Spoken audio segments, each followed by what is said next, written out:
Hey, does it always have this on there? They came last month.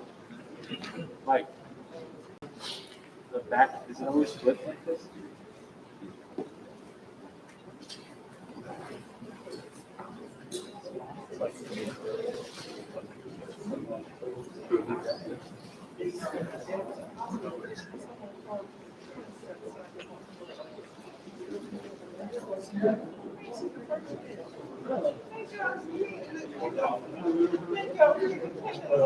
That's right. Unless somebody grabbed up my little bills.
Company had said if we had discussed it with our supervisors prior to that. But I had nothing.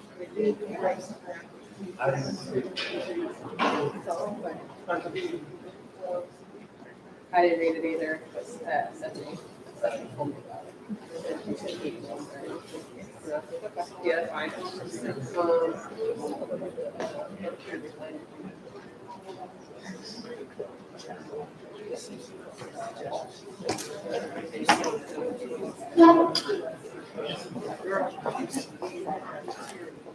Of course. So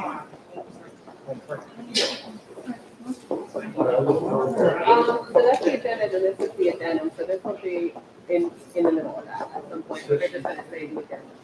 Okay, they're not gonna go through and do it like, they'll say the addendum. You're welcome.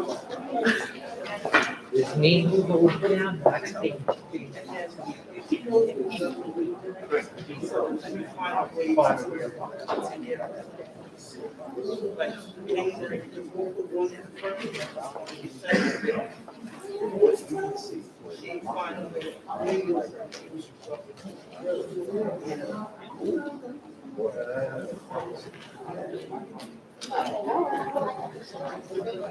Hey. Mr. Long, how are you?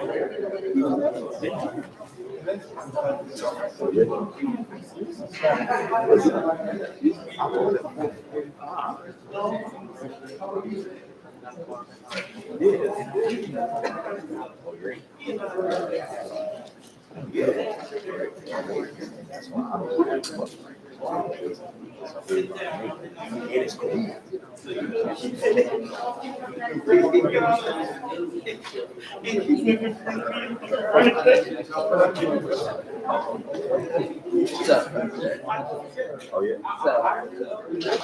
So let's go.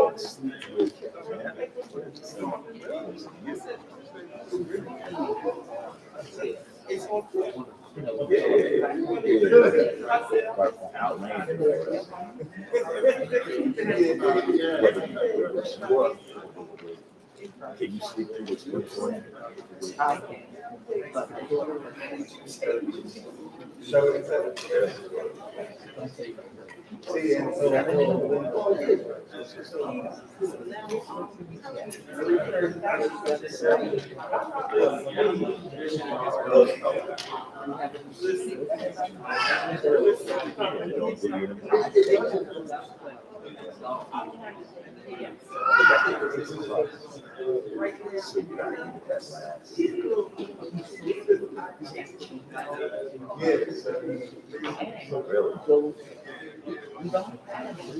Yes, you know.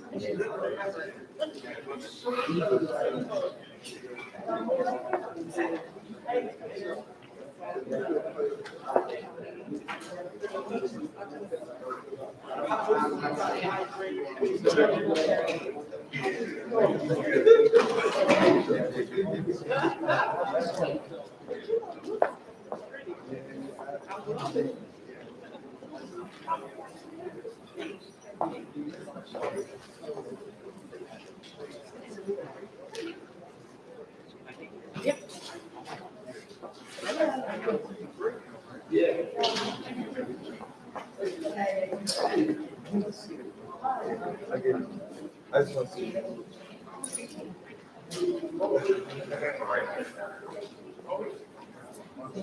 I bring him out of the dentist. Sorry.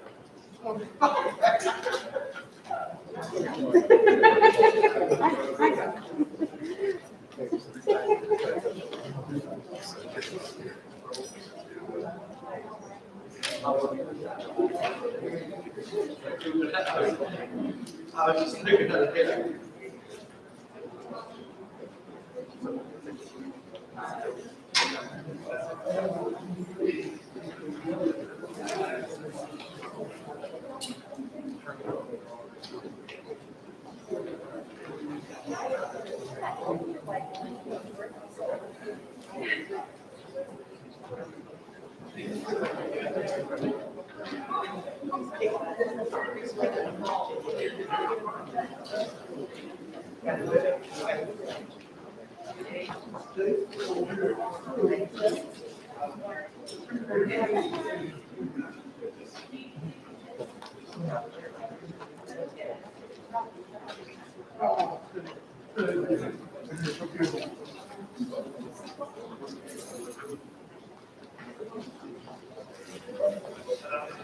You know, Mr. David? How are you?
Good evening. Oh, geez, everyone's really cold. Let me try that. Good evening. Good evening. Oh, that's good. And welcome to the Winslow Township Board of Education's regular meeting. Today is Tuesday. It's Tuesday, November 23rd, 2021. And we are so glad that you are joining us this evening, on an evening when we're going to recognize our athletes and our scholars. Public notice of this meeting was given for all board members and associates, and notices dated August 27, 2021. Adequate and electronic notice of this public meeting has been provided, specifying the time, place, and manner in which this meeting is being conducted. It was advertised in the Courier Post, posted in all schools, the administration office, the municipal building, the library, the Bartuba Center, Edgewood Acres, Elmtown, and the Winslow Township post offices. And this is our mission statement. The mission of the Winslow Township School District, a large, diverse, and growing community, is to educate all of our students to become independent, lifelong learners, critical thinkers, and caring and confident members of their community. The district, in partnership with the community, and in a climate of cooperation and mutual respect, will provide an academic environment which values excellence and diversity, encourages students to strive for personal excellence, and assist them in acquiring the knowledge, skills, and attitudes necessary to contribute positively to a rapidly changing world. Roll call, please. Mr. Blake. Present. Mr. Redmond. Mr. Edwards will not join us this evening. Thank you. Ms. Martin. Present. Ms. McClendon. Present. Ms. Moore. Present. Mr. Sherwood. Present. Ms. Thomas. Ms. Thomas will not join us this evening. Thank you. Ms. Peterson. Ms. Peterson will not join us this evening. Thank you. Ms. Cook. Present. We have a forum. Thank you, Ms. Cole. Can we now stand for the pledge of allegiance?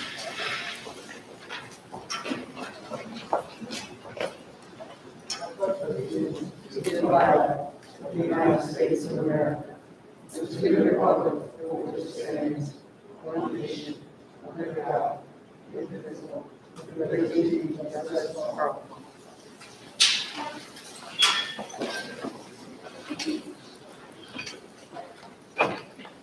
Our district goals. 2021-2022 district goals. Student achievement.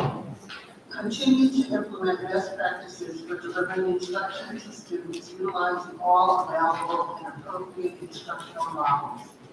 This shall include A, ensuring articulation at all grade levels throughout the district. B, focus on innovative classroom instruction at all grade levels. C, ensuring all students have equal access to equipment and resources needed to facilitate and promote student learning in any setting. D, evaluation and updating all district programs, including athletics and extracurricular activities. E, accountability of all district staff. 2, continue to foster a positive school environment that is conducive to teaching and learning. A, focus on building relationships among staff and families that will result in increased learning and more effective instruction. B, emphasis on collaboration with all district stakeholders. C, promote an inclusive, diverse, and compassionate learning environment. 3, market our strengths and achievements to all stakeholders to increase capacity for greater parent, caregiver, and community support. A, continue with our public relations marketing plan. B, continue to work with the various advisory committees in the district. And C, examine communication methods utilized by district. Thank you, Mr. Moore.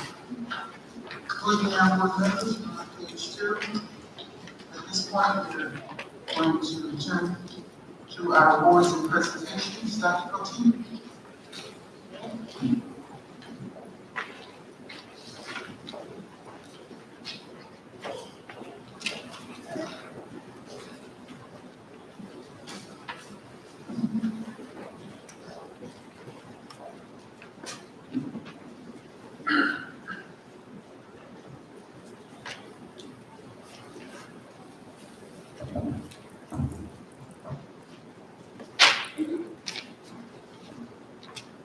Madam President, members of the board, community, administrators, we have two presentations this evening and one acknowledgement. First of all, we'd like to begin with those young people who have participated in our Veterans Day ceremony here in Winslow Township School District. The school district over the years has continued to participate in this activity because we believe that it is important that we honor those men and women who have served over the years. This evening, I would like to introduce those students who participated in the essay contest. There were 7th graders, 8th graders, and 12th graders. Those are the areas. The young people wrote their essays on what can I learn from a veteran. I will introduce the 7th graders first, then the 8th graders, and the seniors. But only the winners, the first place winners, will read their essays this evening. 7th grade, Winslow Township Middle School. Michelle Amir, first place.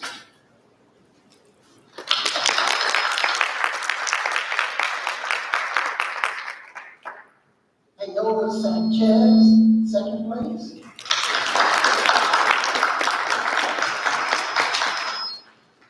And Juan Rodriguez, third place.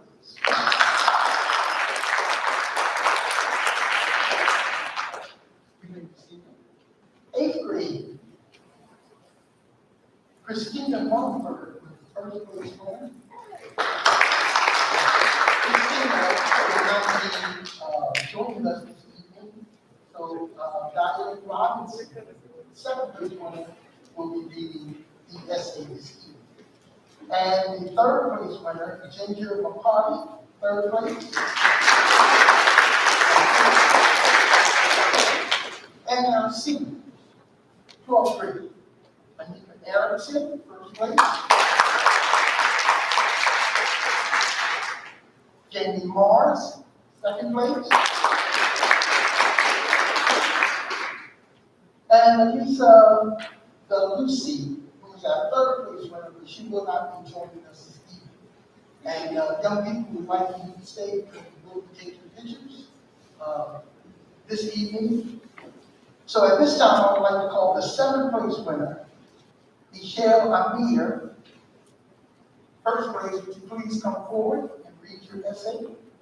Thank you.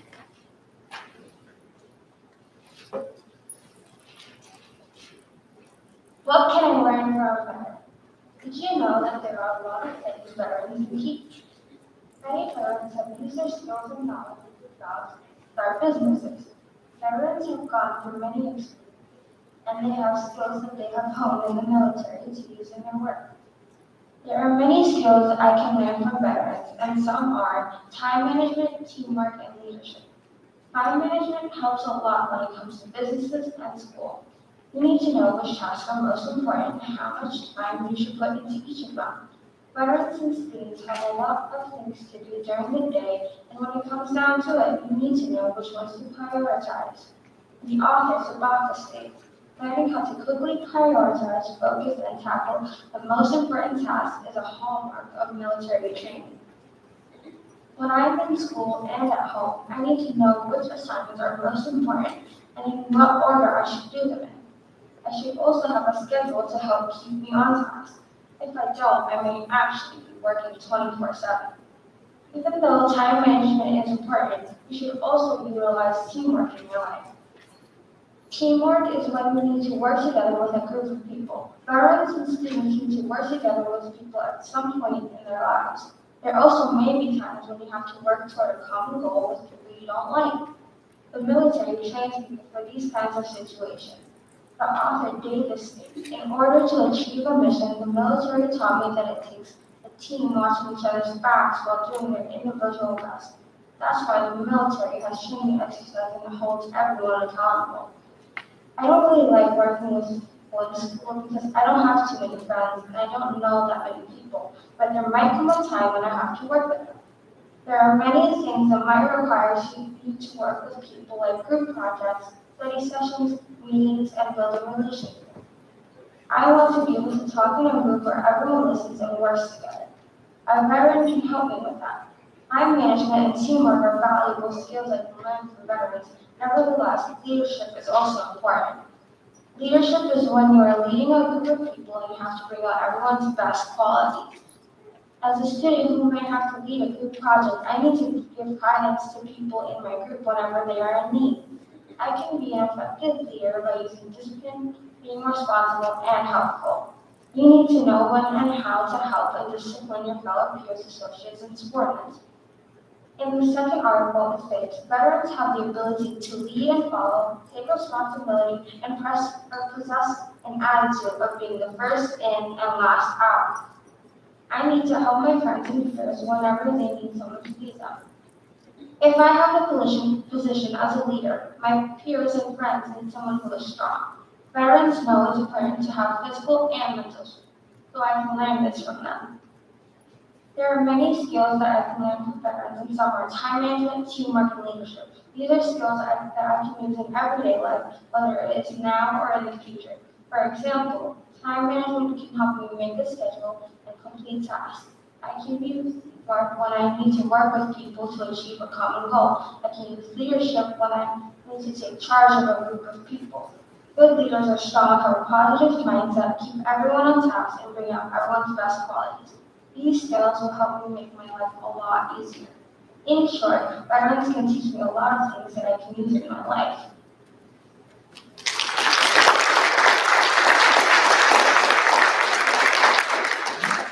Thank you. And the next greeters, I just want you to know that we have enough time. You can slow down, take your time. So we appreciate your essays, okay? We're not in rush. Our next reader, Donald Robinson, second place in 8th grade.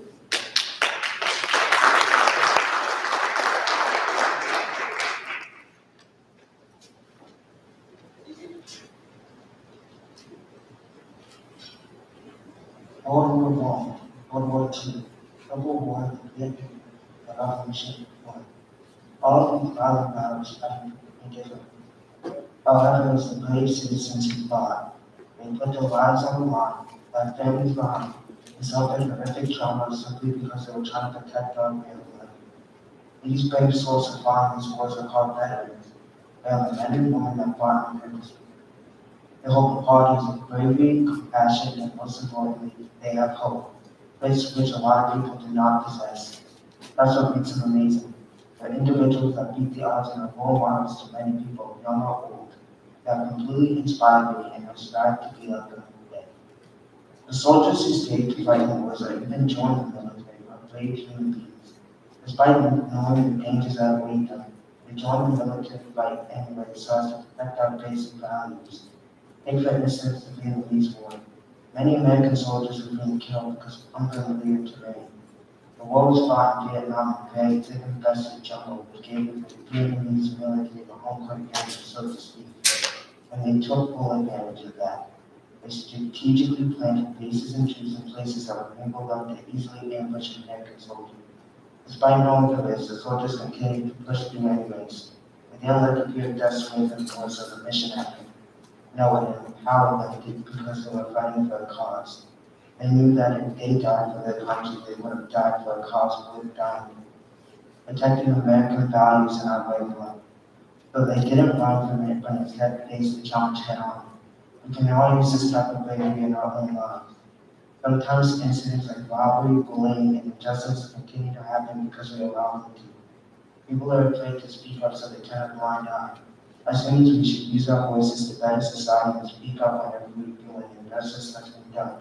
Because if we don't, then injustices will continue to happen. We all need to display courage just like our veteran heroes show through their actions. Another trait of veteran is compassion. Veterans not only care about their country, friends, and family, but also the people in general. That's the reason most of them decided to join them. They fought to maintain our way of life, which at its core is freedom. Freedom to express ourselves, freedom of speech, to mention but a few. They fought not just for the freedom of those that they knew, but also for those they never knew, never met, or even at times disagreed with. Veterans are empathetic and can put themselves in others' shoes to better understand their points of view. I feel everyone could use this trait in their lives. ability to be able to be concerned about those who have never met is astounding. Some people won't even give a survey of poverty because they don't believe they need it. However, soldiers risk their lives every day just because they care for all citizens. Hope is something not everyone can have. Anxiety, sadness, anger, and previous events can all affect hope. However, it is a soldier's job to maintain hope despite what they feel or see. We can see this in many battles fought throughout human history. For instance, the Revolutionary War. Despite having a smaller military budget and influence, the 13 colonies fought until they achieved the independence they were looking for. No matter how many men, money, or land they lost in inflation, they maintained their resolve and were able to win the war. It's not just American soldiers. Many nations have veterans who fought in the arms. The battles of Morganton, Agincourt, and the Coal Mills were all battles of numbers. One side was fated to lose the battle, but they maintained hope and were able to. Hopeful individuals can achieve greatness because in their minds, the glass is always half full. Sometimes a person may feel it's impossible to do something for various reasons, such as lack of athletic ability, intelligence, or competence. However, if you have the right mindset, you can accomplish anything because you will more likely not give up and will continue to try. And now if one can help you place work or work your way up until you are not smart enough to join the club, click on the side to study. Look on yourself until you feel like you can do it.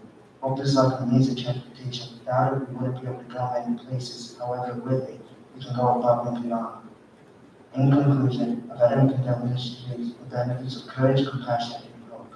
All of these traits combined make for a person many will never become.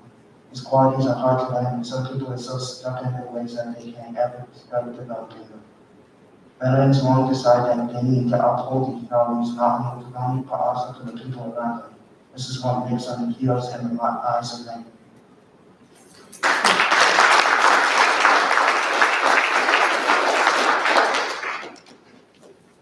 And our 12th grade essay winner, Anita Harris.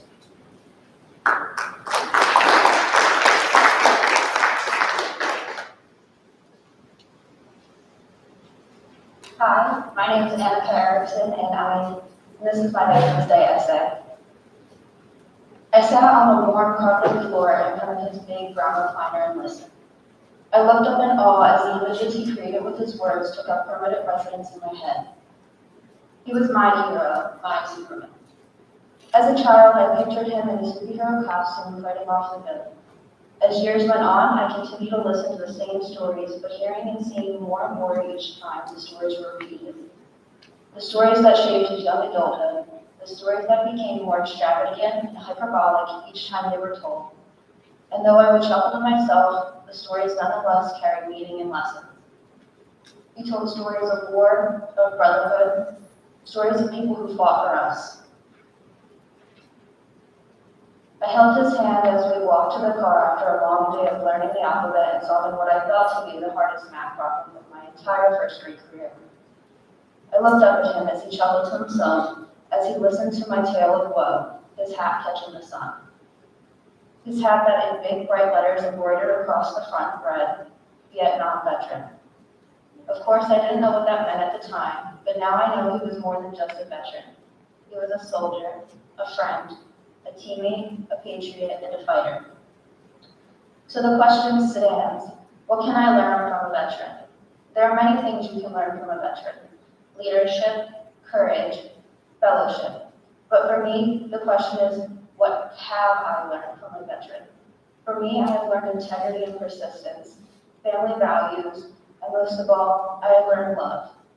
He taught me to never back down from a problem, that there is never a problem I can't solve, or an obstacle too big for me to defeat, and that I can do this while preserving my character. He taught me to keep family close to my heart because you never know when something bad could happen. And lastly, he taught me love, to love everyone as I love myself. He taught me to treat everyone with respect and dignity, no matter who they are. He is Private First Class William Chapman, my grandfather. He is also Private First Class Jack Erickson, my grandfather.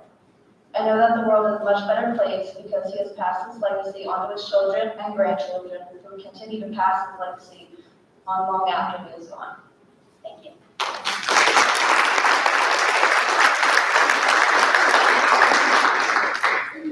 for those of you who didn't notice, Annika politely corrected my pronunciation of her name.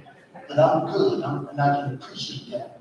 And so if all the students, if you would please come up. Coming on the wall, Mr. Morella and Ms. Montgomery, if you would join me, we'd like to take pictures of all our essay winners, first, second, and third. Would you all come up, please? Mr. Davis, I thought maybe we could take pictures back here.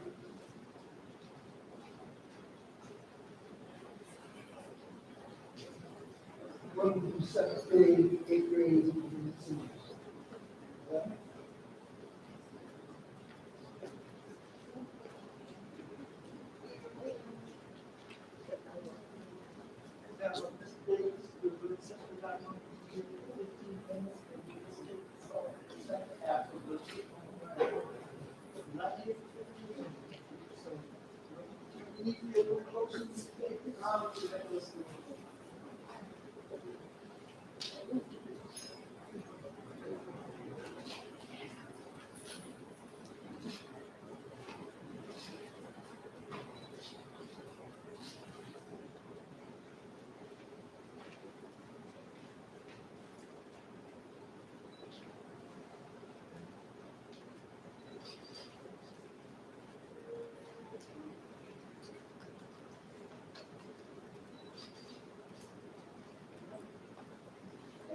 Thank you.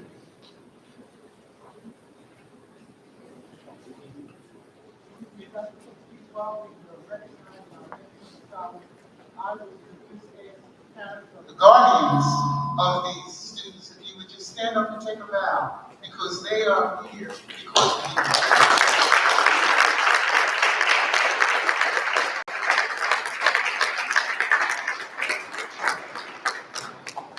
This is before we move on. As a veteran myself, I just want to compliment each and every one of you for an outstanding essay. Before I joined the military, a lot of the characteristics and traits that I learned from the military, you know, I didn't have them. And so, you know, you guys have all hit on a lot of it. But the thing that hit home a lot with some of the things that you guys hit with the Vietnam veterans. My father-in-law is a Vietnam veteran, and to hear some of his stories and some of the stories that he won't talk about, it's each and every one of those veterans and 68,000 soldiers and Marines and that didn't come home or lost over in Vietnam. I really appreciate the fact that you guys all brought Vietnam into your essays. So from the bottom of my heart, thank you. Thank you. Madam President, members of the board, the community, this next presentation is an acknowledgement.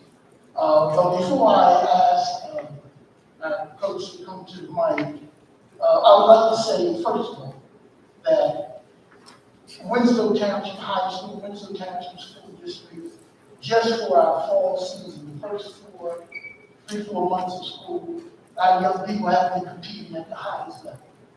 As a matter of fact, ladies and gentlemen, we have a banner here. These young people are doing a fantastic job under the direction of those individuals, teachers, and coaches who are working with them.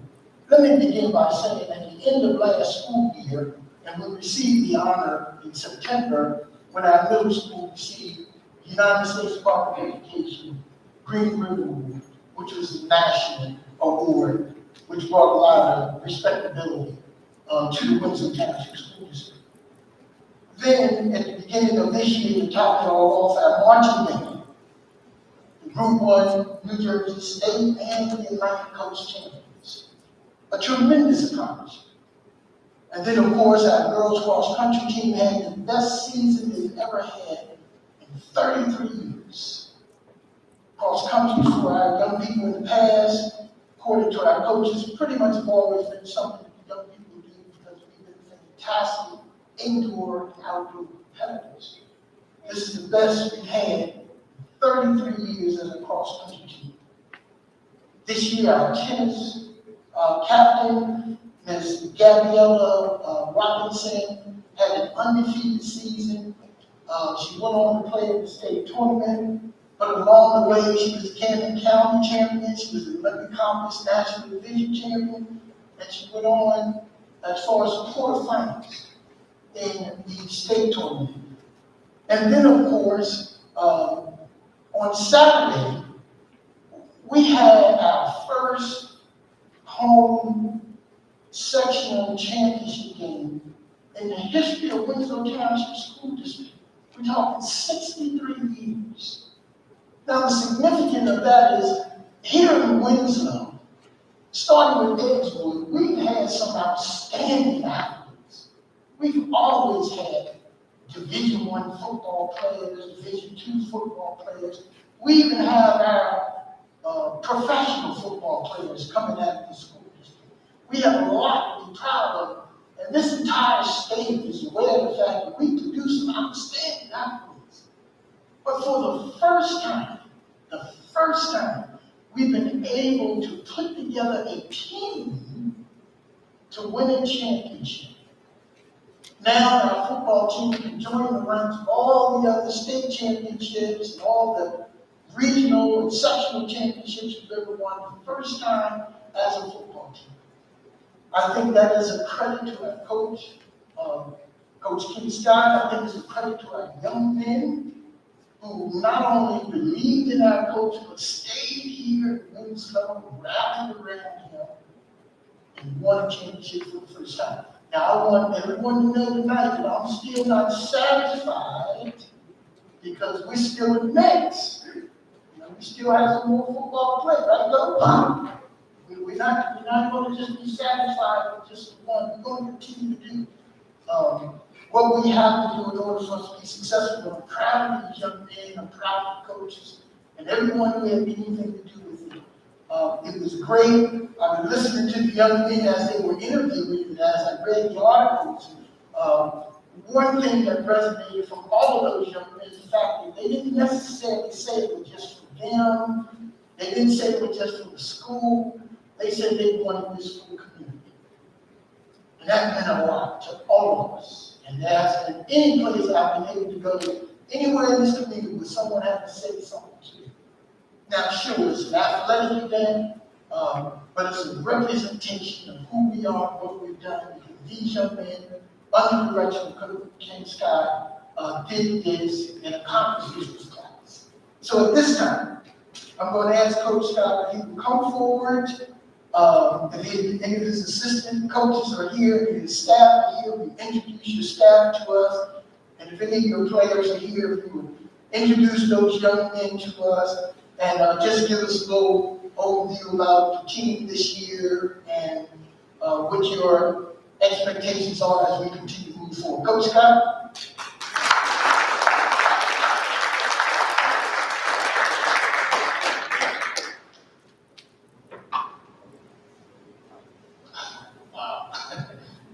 First, I want to salute Madam President and members of the board. Just say thank you for entrusting me as well as my team and as well as the school board and the administration, Mr. Kirk Barella, Mr. Woodbridge, for entrusting me to lead this group of young men. And I'm still in awe of the full implications of winning this and what it brought to the community, what it brought to the school, and the pride that it restored to the school. Hasn't really hit me all the way yet, so I'm a little nervous, to be honest, but I just want to introduce my guys that are with me. Coach, one of our coaches, Coach Steve Hastings, with us. He's been instrumental with me. Just give a round of applause.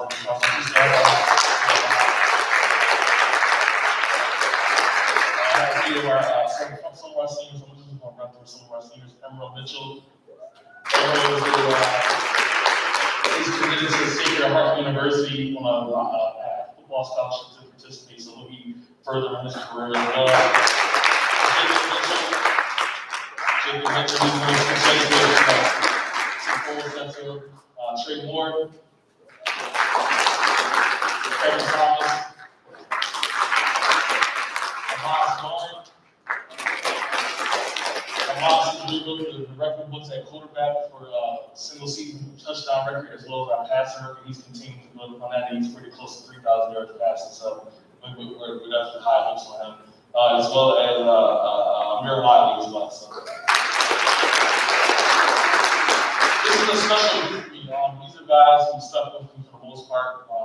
Dr. Conceded on the head. There was some character building years from 2018 up until now. Some character building, and there were some things we had to pluck out of the soil and the culture of the program that really these guys stuck it out. They could have ran for greener pastures at any point in time. But I'm very appreciative. I've always expressed it how appreciative I am of just how they stuck it out and they continue to ride the wave and continue to stay focused. And we talked about these things about 2 or 3 years ago, doing something like this that was special to the community first, something that never was done. So, I know Winslow has a lot of successful academic students, but you can't mention Winslow without mentioning the pride in the athletic program, and football and track and baseball and all those good things. So, my hope is that with this football championship here that we're having here, it was continue to take on the winter sports, and we'll continue to take on the spring sports as well. And we're looking to make this program known across the country. That's my goal.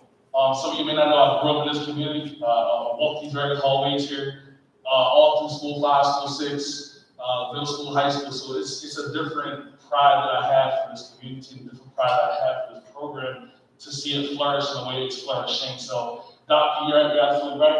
We're never satisfied. We have a regional championship next Sunday at 4 o'clock at Rutgers University. We're excited and fortunate and privileged and looking forward to participating in that. We also compete against St. Joseph High School. Some of you know the rich pride that really is on the line tomorrow at St. Joseph's as we compete against them on our Thanksgiving Eve game. But, you guys just continue to keep us in our prayer. This is all God's plan. This is all God's work. So I will be remiss not to acknowledge God and all of this, just what He's been able to do with these young men and through these young men. So I just thank God for the wisdom He's given me and our staff to lead these young men. But I'm not going to preach y'all because I don't know if I'm walking away. But thank you, everybody. God bless you.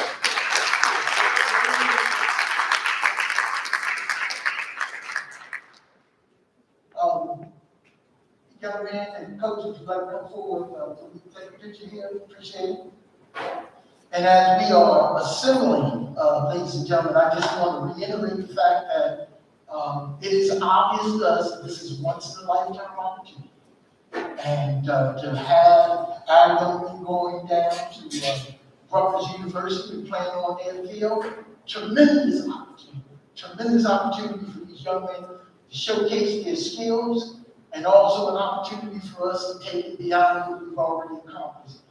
So congratulations, young men. Congratulations to the coaching staff, Mr. Morella, the administrators, because I want you to know that the teachers in those classrooms, those teachers in those classrooms are just as much a part of this as anything else, because we always believe that the successes that we have had and continue to achieve does not happen unless the academic program and the educational environment is conducive for these things to happen. And we are beginning to reap our benefits. We are with the seeds that we've sowed. This is our harvest. It takes a while, it takes time, it takes patience. But just like the farmer, you have to sow that seed and you wait. And I want to thank these young men for hanging in there with Coach Scott. Because I know many years we have been the mecca when folks would come and recruit our guys and take them elsewhere. And no coach, the pastor wasn't green on the other side. They just thought it was. So at this point, congratulations to all you guys who jumped in there with the coach. Mr. Morella.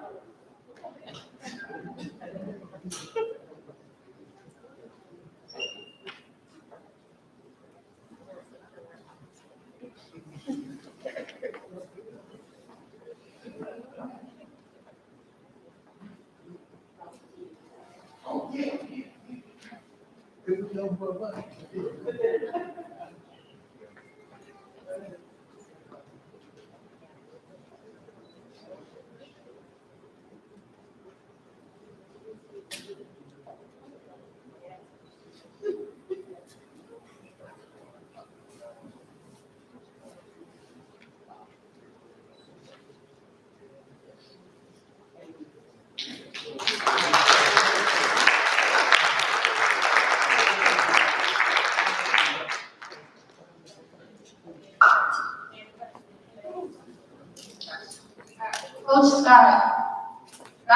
T, you actually, hit the nail right on the spot.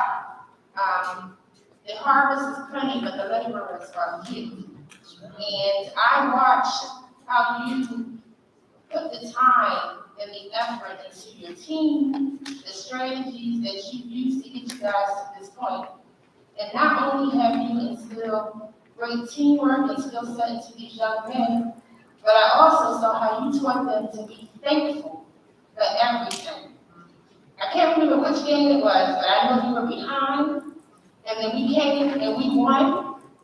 And in the middle of the celebration, you played as the on-time guy. Yes, it is. And so you taught these young men also to be thankful for everything. That includes the wins, the losses, but the experience. So I just want to commend you for doing an excellent job getting us to this point, and we're continuously looking for victory. So I just want to make sure that you know that your work is not going unnoticed, because again, the harvest is plenty, but the laborers are few. Thank you, Ms. McClinton, thank you. And if I could just pick up on one of the things, she said great things that Ms. McClinton said, she used the word faithful. And that is most important, and I would say to our young athletes, because I kind of know a little bit about where you are, because I have a nephew, his name is Kyle Pitts, and you may have heard of him. And I won't say which of his Hawks. I won't say which of his aunts didn't want him to play football, but that's another story. But he did not listen to that aunt.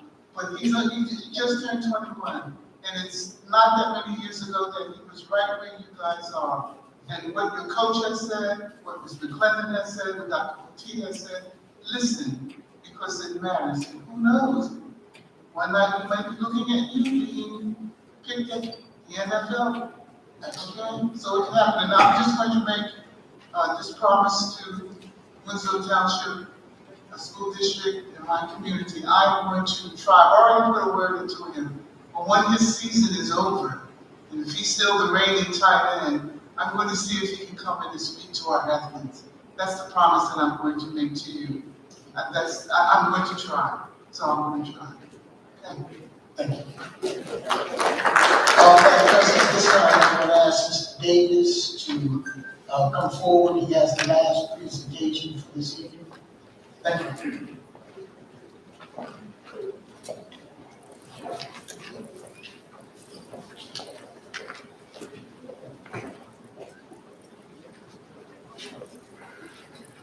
Good evening, members of the board, public. Tonight I'm here to share with you the Winslow Township Public Schools self-assessment for determining grades under the Anti-Bullying Bill of Rights Act for the period of July 1, 2020 through June 30th, 2021.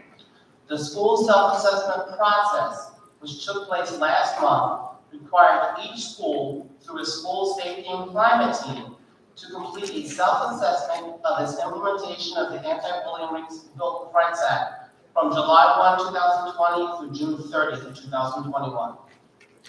During the 2020-2021 school year, all programs and initiatives implemented by the district were to reinforce and strengthen current HIV policies and practices. So board members, in your package, you should have a chart that I presented or prepared. At this time, I would like to report and seek approval for the Winslow Township Public Schools self-assessment for determining grades under the Anti-Bullying Bill of Rights Act for the period of July 1, 2020 through June 30th, 2021 as follows. So as you're aware, there are 8 distinct core elements. Core element 1 deals with the HIV programs, approaches, or other initiatives. It has a total point value of 15 points. So as you'll see on the chart, each of our schools had to rate themselves. Those scores range anywhere from 11 to 15 possible points. This is the one area this past year that we did have a little bit of a decline, and I'll explain that to you. If you recall, we were out due to the pandemic. So a lot of the schools had a little bit of a challenge hitting some of the requirements because everything was remote. So that's why you'll see the scores kind of ranging from 11 through 15 in that particular area. Core element 2 looks at training on the board-approved HIV policy, has a total point value maximum of 9. You notice all the schools gave themselves a 9. Core element 3 looks at other staff instruction and training on the programs. It has a total point value of 15. Scores range anywhere from 14 to 15 points at our schools. Core element 4 looks at the curriculum and instruction on HIV and related information and skills. It has a total point value of 6. All 8 schools gave themselves a 6. Core element 5 looks at HIV personnel. It has a total point value of 9. Scores range anywhere from 8 to 9 looking at our schools. Core element 6 looks at the school level HIV incident reporting procedure. It has a total max value of 6. Each school gave themselves 6 points. Core element 7 looks at the HIV investigation procedure. It has a total point value of 12 points. Scores range anywhere from 11 to 12. Core element 8 looks at HIV reporting, which has a maximum value of 6 points. All schools gave themselves the 6 points. So the last category actually to total everything up. It has a total maximum point value of 78 points that each school could score. And our ranges go anywhere from 73 up to 77. Each schools rate themselves. So once this information is approved by the board tonight, I'll transmit to the New Jersey Department of Ed. The New Jersey Department of Ed will review our scores, approve and determine a grade for each school, and also assign an overall district grade regarding our programs and initiatives established to address HIV. Upon receipt of that approval from the Department of Ed, I'll then publicly report out again, which I usually do like in the spring. And then at that time, the findings must be published to the homepage of the district website, as well as on each school's main page. Board members, any questions at this time? Therefore, if there's no questions at this time, Mr. Daniels, board members, I'm asking for a motion to approve the report, the HIV school self-assessment report covering the period July 1st, 2020 through June 30th, 2021, as presented by Mr. Davis. Is there a motion to approve? Motion to approve Mr. Davis's report, school self-assessment, under the Anti-Bullying Rights Act from July 1st, 2020 to June 30th, 2021. Second, please. Thank you, Mr. Shaw. It's approved by Mr. Shaw, second by Mr. Blake. Any further questions? Hearing none, roll call, please. Mr. Blake? Yes. Ms. Martin? Yes. Ms. McClendon? Yes. Ms. Moore? Yes. Mr. Shaw? Yes. And Ms. Pitts? Yes. Motion is carried. Thank you, Ms. Moore. Moving now, board members, still. Yes, sir. Madam President, members of the board and community, in my enthusiasm, I forgot to mention that yesterday I did receive from Mr. Doheny, who's our director of choral music. He stated in an email to me that we had 6 students accepted into the South Jersey chorus. Those 6 students will be performing in December and January with a culminating concert Washington Township, January 29th and 30th. We have placed the names of those 6 individuals on our website, and at our next school board meeting, we can, get those young people together so that we can bring them in and introduce those young people to the community as well as the group. So again, the accomplishments are coming in, particularly as we continue to compete in all aspects of our high school, as well as our middle school, and across the board. Our young people are doing a fantastic job in every area in which we are placing the main competitors. So, congratulations to Mr. Doheny and members of the board.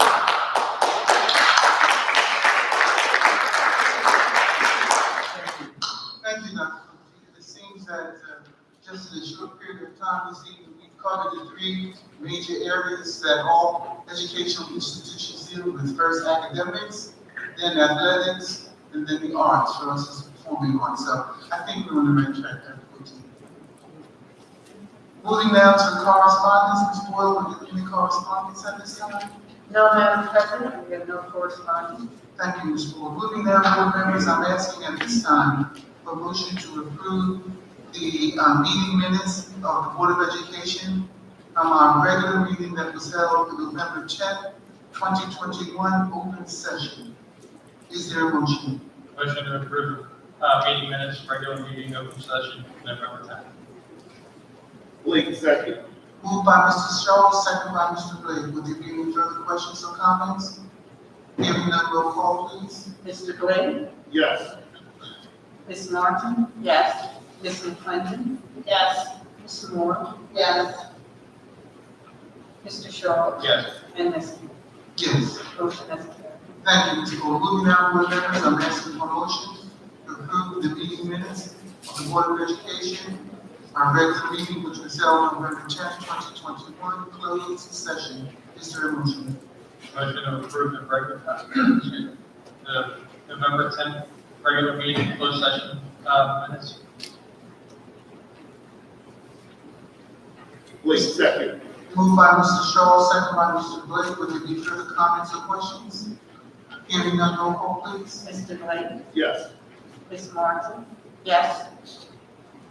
Ms. McClendon? Yes. Ms. Moore? Yes. Mr. Shaw? Yes. And Ms. Smith? Yes. Motion carried.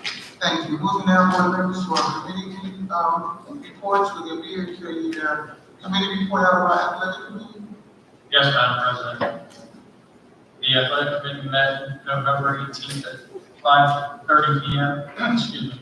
In attendance were myself, Ms. McClendon, Mr. Blake, Mr. Whitaker, the athletic director, and Mr. Davis.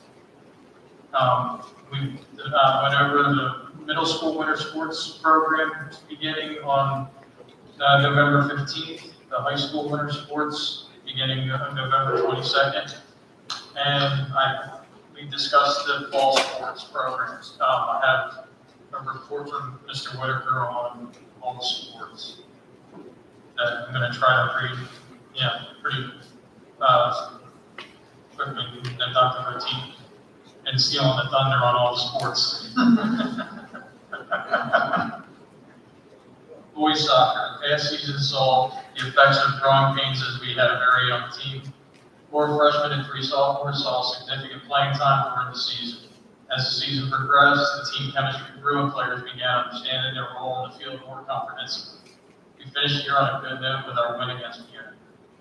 Cross country. The cross country team had an excellent 2021 season. There were quite a few unknowns going into the season after last year's shortened season due to COVID. The boys team was smaller than usual, but progressed nicely throughout the season. All members of the team saw personal bests by at least a minute. The team also got a nice boost from a new freshman member, Dominic Bass, who ran in below 18 minutes and seems to have a very bright future ahead of him. We got 2 members of the team achieve all conference honors. The girls performed above and beyond our initial expectations. We had changed their training this year to focus on some longer workouts and increase their mileage workouts.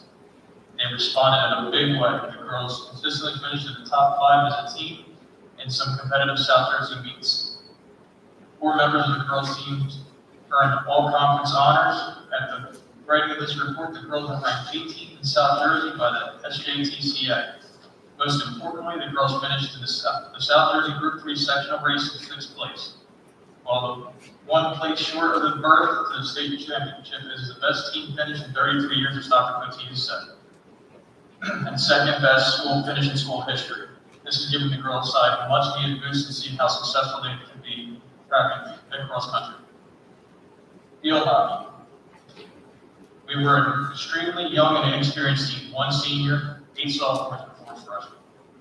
We had an extremely hard schedule. Unfortunately, I presented to the 2020 returning players with the Winter League, Summer League clinics camps for January 21 and August 21. And had minimal interest. I started practice in July, and attendance was very low coming off the COVID year, and students not being in school. It's been a struggle to gain interest. Hopefully the students will be back in school to help interest level in the upcoming years. The football. The the football team currently has 8 wins and 2 losses, which is updated now to 9 wins and 2 losses after the sectional title win. Last week, they defeated Colston at High School in the second round of the playoffs, punching their ticket to host the Central Jersey Group 4 sectional championship, which they did win. The win would be the first sectional championship in school history. They hosted Shawnee and they won 34-22. Girls soccer. This past season, we were up a very hard and difficult conference, and unmatched to Winslow's roster numbers and level of athletes. We had 4 seniors join the team this year for the first time ever playing soccer. We're excited to have them join the team and become involved, but that is unheard of in the schools that we were going up against. The other athletes in the Olympic Conference schools often grow up playing the sport and play competitively year-round. Our girls' team never gave up and played every game with heart and had the desire to work together as a team. We had several games this year outside of the conference, such as Glassboro, UNA, Penn Tech, CCTS, and overall the girls' team was much more competitive with these outside of conference games. The team battled many injuries throughout the season that required low numbers of certain parts of the season, but the core 11 players were dedicated to the season. We'll be losing 6 seniors at the end of the season and have been in touch with the middle school to make sure the 8th grade athletes join the Google Classroom in advance so they are receiving updates throughout the summer to increase the numbers next year. The 3 coaches worked very well together this season and constantly developed the different drills and practice to work on various skills, change the lineup routinely, and give them the best opportunity depending on the opponent.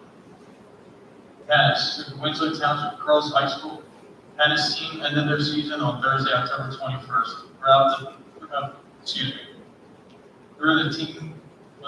team was only able to incur 2 wins. Every player had made great improvements. The team's divisional record was 2-6. Their overall conference record was 2-10. Many players were brand new to the game of tennis and progressed so much.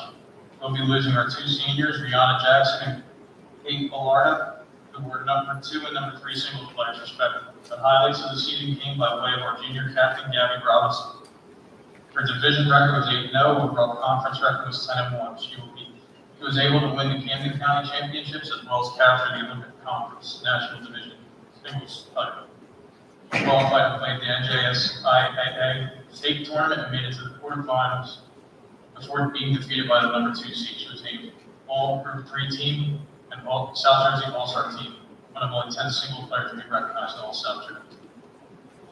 Volleyball. This past season was a major success. The girls came in with tons of potential. Our focus was to have fun and be competitive. After 17 games, every coach, every official, and tons of fans gave a lot of respect to how well the girls have been playing and even better how well they have improved. The general picture next season is to make the second round of the playoffs and prove 3. That concludes my report. Thank you, Mr. Shaw. Any questions or comments from Mr. Shaw? Thank you, Mr. Shaw. Moving now to the report out of our Education Committee. Yes, Madam President. Educational Committee meeting met on November 16th, 2021 at 4 p.m. In attendance were Peter Martin, Kelly Thomas, Julie Peterson, Dr. Rockland. Topics discuss status of unreturned Chromebooks and hotspots. It remains the same without significant changes. A copy of the loan of equipment form with damage costs and signature deed was reviewed. B, return to school concerns and district student population. Behavior adjustments in the middle school and high school. 3 additional behavior consultants for the upper grades, in addition to counselors. Counselors, grades 1 through 6, 1 counselor per school, middle school, 3 counselors, and Eagle Nest with designated mental health provide, high school, 5 Eagle Landing with designated mental health provide. Current enrollment from September through October 15th, 2021, 4,608 students. Parent-teacher conferences, in-person, telephone, and virtual, which has been consistent over the years, will be held December 7th, 8th, and 9th. Evening conferences on December 9th. Uniform dress code survey status. Building per parent portal for uniform dress code survey begins on Wednesday, November 17th, 2021 at 9 a.m., remaining until December 8th, 2021 at 5 p.m. Paper ballot will be mailed this week for parents that are not utilizing the parent portal. Selection process for the New Jersey Department of Education. Blue ribbon schools, high achieving schools that have made great strides. i.e. example test scores. Teacher of the Year, Governor's Education of the Year Board, and the State Teacher of the Year Board. District assessment update. Start strong fall assessment, September 13th, 2021 until October 22nd, 2021. Grades 4 to 10 days. New Jersey Student Learning Standards for tentative April 25th, 2022 until June 3rd, 2022. Dynamic Learning Maps, which is for special education students, will occur April 1st through May 27th of 2022.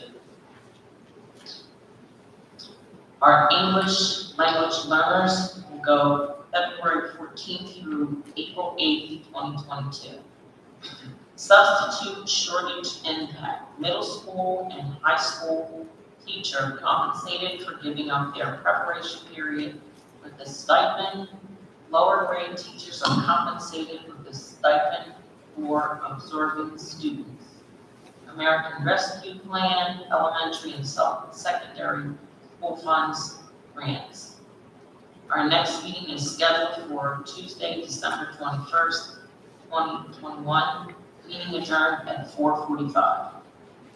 Thank you, Ms. Martin. Board members, would there be any questions or comments with regards to the, education committee? Madam President, I do have a question for the education committee. Yes, Mr. Knight. You guys talk about social emotional learning with staff and how that, like what are some things that we can do to kind of support staff members? I can always take that back to the committee and we can discuss it at our next meeting. And perhaps, Mr. Blake, at the next meeting, perhaps you may want to sit in on the next meeting? Absolutely, I'll definitely sit in. I do have some thoughts about SEL for staff. Because it is a lot, being a teacher, doing the things that you do every day is very taxing, and I know just for myself, it's a struggle. So I do have some thoughts that maybe we can hopefully. Thank you.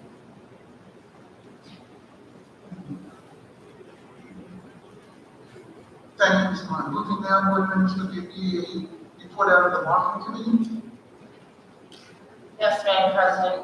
My apologies for not getting the meeting minutes over to everyone. The marketing team just met this evening. Marketing team met today, 7/23/21 at 5:02 p.m. through Zoom. In attendance was Ms. Moore, Blake, Mr. Davis, and myself, Ms. McClendon. We meant to kind of go back and kind of debrief about the 20th anniversary celebration at Edgewood and Winslow. We want to kind of look at what some of our strengths were, some things that we could have done better, any areas where we did not think about that we should have. And so just to take that, we did come to the conclusion that the parade was a great success. A few of our committee members were getting feedback from the community on if it was going to do another parade. Some people felt like they weren't aware that it was going on. I think we did a good job of doing PR of the event with many different avenues. So unfortunately, there were those who wanted to attend but didn't know that was the actual date. A couple other things we were looking at is one of the things that we thought that could have been better is having a presence in the front of the school instead of we were located in the back. For people that may have been driving by later on in the day and not seeing anybody in the front not knowing that the activities were in the back. That's something that, we could have done better by having something positioned in the front, whether it be the vending trucks or something to let people know we were still there. Marching band, the choir, like I said, those are some things that were definitely positive aspects. One of the things that we noticed that because of the length of time that we had the celebration, maybe shortened it, would have been better because by 1:30 that afternoon, we were losing a lot of the crowd. So, those are just things that we kind of debriefed about, what we could have done differently to add to that day. So we took the time just to go over the activities, the vendors, and so forth, and just to get a better understanding of, just knowing what we did that day and how we could have made it better. Another thing we kind of talked about, and Dr. Foote, you kind of said it as far as going back to last school year. Winslow has been on a wave. We've been riding a wave ever since the middle school was awarded the National Green Ribbon Award. And then starting off this first quarter of the school year, we have the marching band success, the girls cross country, the tennis team, and now football national championship. Marketing team was thinking, why not do a community pep rally, parade? And one of these things, because we've had so many accomplishments, that we felt like we need to celebrate with the community, our district, our school, and what has been going on. So this is just something that just came across our plate as we were just kind of collaborating and then also just moving in this direction. Of course, with the board approval, we would like to have that considered a way to spotlight our district within the actual community. Not really knowing exactly where the location is going to be at, put some ideas around, but definitely, input from, our superintendent, Dr. Coates, and also maybe even our coach, Scott. But we thought that with this wave being so high and we've been riding this wave, there's going to be a lot of other things coming down the pipe. We want to take advantage of it and share with the community what's going on in Winslow. So just want to throw that out for food for information. We were hoping if we do consider doing something like this, maybe sometime in December, because we want to, stay on the high while it's high now. And that concludes our meeting. Our meeting adjourned at 5:44 p.m. Thank you, Ms. McClendon. Board members, any questions or comments with regards to the marketing committee report? Ms. McClendon, I just have a question. As clarity, I like the idea of the pep rally. Yeah. I think it just makes sense. Strike while the iron is hot. Yes. But with regards to when that pep rally / parade will take place, now we're nearing the end, not only the end of the year, but of course the end of this first half of the school year. So is the committee? We were throwing around some dates. One of the dates that we thought of was maybe December the 18th. And the marketing team is willing to spearhead this. Definitely, Dr. Coates, looking for you to put the marketing team back on for a second. So if that's the case, we are willing to spearhead it to get the ball running and try to look at where and how to go about with the ideas. Well, I don't have a problem celebrating as young people. The only concern that I have at this point is that when you say the 18th, that registered with me, it's the last weekend before Christmas. Right. I will not be available anyway because, that's that last weekend. We are running around trying to shop, with family and things like that. So it's tight when you start talking about Christmas time. And I don't know how that will affect others, but for me personally, that's that last weekend for me that weekend wouldn't work for me. Now, I'm not saying that, that it will have an impact on whether we have activity.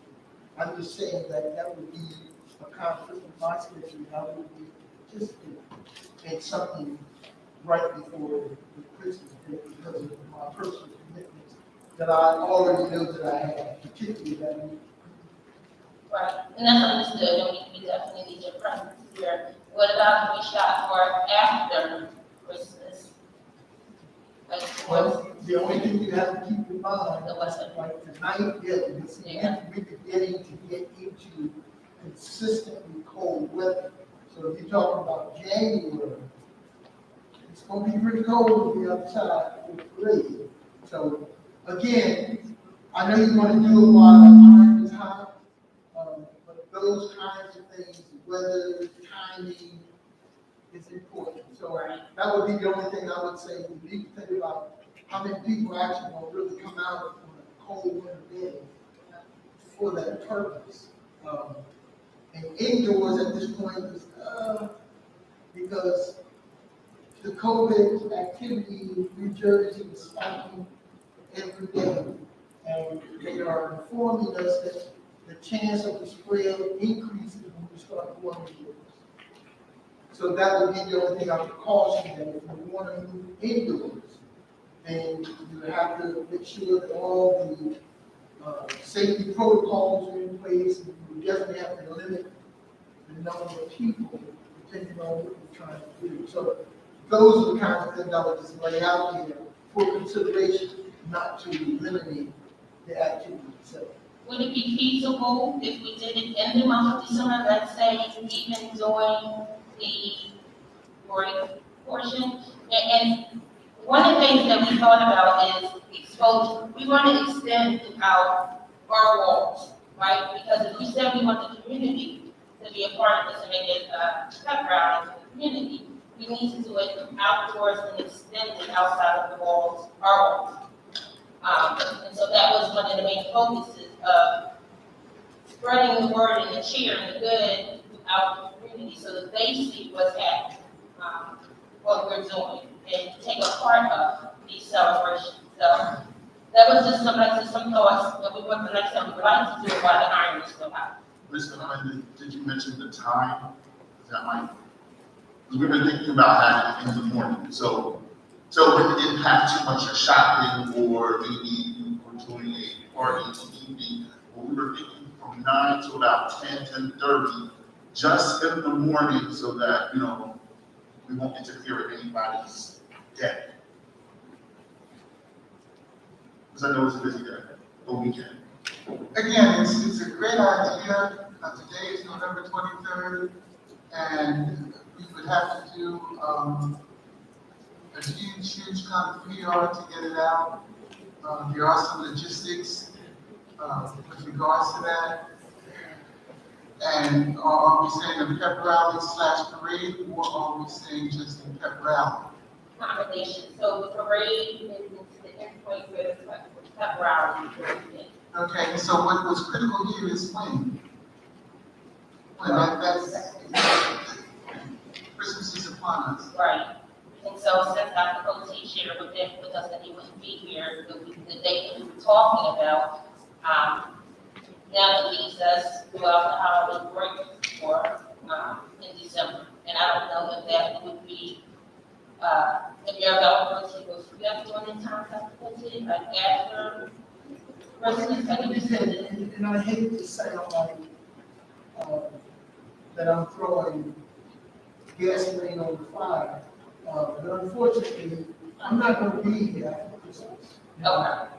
My family and I were going away to be with family over Christmas break. And the only thing about the Christmas break is, based on what we've been dealing with in the past few months, everybody's looking forward to that break. Everybody's really looking forward to being at home or doing something else. So I'm not sure how many teachers and young people will be able to get back. I don't know if the families are traveling or what they may be doing.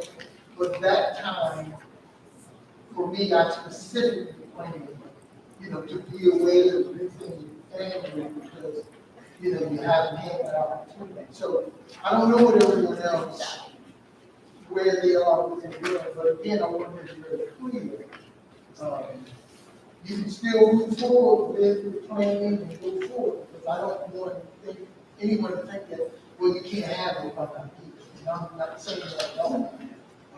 But you asked me personally, so I'm just telling you pretty much what my schedule is from that point on, because I'm pretty much looking forward to the holidays.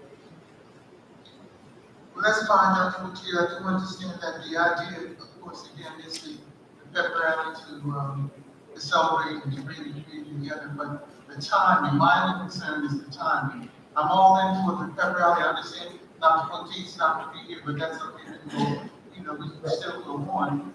But the timing, and I'd like to hear from other members of the marketing committee. I think Ms. Moore was on the marketing committee. I'd like to hear from Ms. Moore. I'd like to hear also from Mr. Shaw and also from Ms. Martin. What do you think about this? We need your input because this is critical. This is November 23rd. So, I'm in agreement with doing it, and this was very preliminary. I didn't even think we were going to discuss this today. It was just kind of thrown out there as an idea. But we would definitely have to work out the detail. In a very short time. No, I agree. Mr. Shaw, any comments? I think it's a great idea. I just think that you're limited on time. You don't know what the weather's gonna be like. You don't, the logistics of it are between now and the holidays. It's just, everything's gonna be a madhouse, but trying to get it to be a successful event. So the logistics are, between now and Christmas, that's my only issue. Ms. Martin, comments? Yes, I think that it's an excellent idea. My concern, of course, is the time, because it's the holiday season, and I know that it's really difficult. I know that many people will probably be traveling, so I'm thinking that maybe sometime after. And again, it is great to strike while the iron is hot, but we're in a season where it's really cold outside, and this event is an event that we need to, it needs to occur indoors. It would be so wonderful if we could do it and we'd be outdoors. We have the perfect spot. Football field would work for that. Mr. Good, any further comments? No, we took everything that you guys said into consideration in our meeting. We did talk about having it here at the football field. But we, like Mr. Clinton said, we wanted the community to see it. It might be kind of hard to kind of see it over there. We did come up with some ideas where we could probably have our parade. We talked about different spots. So everything you guys discussed, we definitely take that into consideration. I'm definitely for it. I think we can build it. So, tell me that, seize the opportunity to. Well, let me say this. It seems that it's a consensus of the board members here that we all agree that we would want it to happen, but it seems that the logistics of it may be a problem. So therefore, today's November 23rd. Mr. Clemens, you heard your colleague said that we're all for it. The only concern is logistics. Today is the 23rd. Looking at Thanksgiving, I'm going to ask for some specific kind of details by Monday, November 29th, because we have, again, we agree a very short time. And as a board, of course, we don't have to until December 8th. So I'm asking by this November 29th that you meet with your committee and any other board members who you think might want to contribute. Because, again, we can only have 4 of us come together as a committee. The time is of the essence, and I need some clear-cut, logistical kind of questions answered by Monday, November 29th. Is that a possibility? Absolutely, yeah. Okay. So we're in agreement? Mrs. Spence, Yes, Mr. Shaw. and I remind the marketing committee that December 4th is a big community event for the high school because it's Santa Saturday. So you definitely can't do it on December 4th. Well, let's see, We can do it before the football, before the next one. We want to wait after we look to watch it. So you're really only limited to the 11th and the weekend of the 11th and the 18th. okay, well, let's see what the committee comes up with, on November 29th, because if need be, certainly, so that we can get for the ball around the board, I'll call an emergency meeting, but I need to know something in writing specifically, from the committee by Monday the 29th. Okay. Okay? Thank you. You're welcome. Moving now to continue our committee reports, the operations committee, I'm aware that that has been canceled. Also, the policy committee will not take place this month. The next date will be determined at our December 8th meeting. Citizen advisory, is there anything, Ms. Martin, that you would like to share? No reporting this time. Thank you. Moving now, board members, to the superintendent's report. At this time, I'm asking for a motion to approve the superintendent's report that begins in the middle of page 2 and continues through to the bottom of page 6. Is there a motion? Motion to approve the superintendent's report? Please, second. Moved by Mr. Shaw, second by Mr. Blake. Further questions or comments? Yes, Madam President. Page 5, Page 5, number 21. number 21. High school choir meeting. Yes, Dr. Petit, I see that they are scheduling that meeting, to go to the middle school. Yes. Last month we had talked about the accomplishments of the marching band. And I was wondering if it would be possible for the marching band to do the same thing at a given time. There's always a possibility that could happen. I would have to communicate with Mr. Morella and Mr. Parkhurst. Probably not the entire band, maybe a representation band. The only reason I say that is because I'm cautious of larger gathering in small spaces. It would be probably no more than just in the hallway. So large numbers of people, and you'll be there for at least half hour to an hour. So I'm more conscious of the safety protocol. So if we can do something where we can scale it back and make it happen, then I think that would be possible. But I will reach out to Mr. Morrell, Mr. Parker, and see at what point we can do something representative of that. Thank you. Okay? Any further comments or questions? Yes, I have a question. Ms. Martin, are you asking for the marching band to have a meeting or the play or? Actually, it says here approval request for the high school choir to visit the middle school. I'm asking for the marching band Okay. to visit the middle school. Any further questions? With regards to that item? So it's the item still stands, and Dr. Check.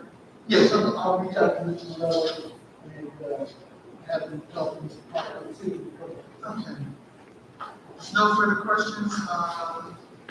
Roll call, please. Mr. Glegg, Yes. Ms. Martin, Yes. Ms. McClendon, Yes. Ms. Moore, Yes. Mr. Shaw, Yes.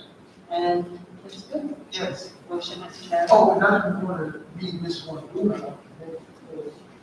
She would have to be a part of it. Right?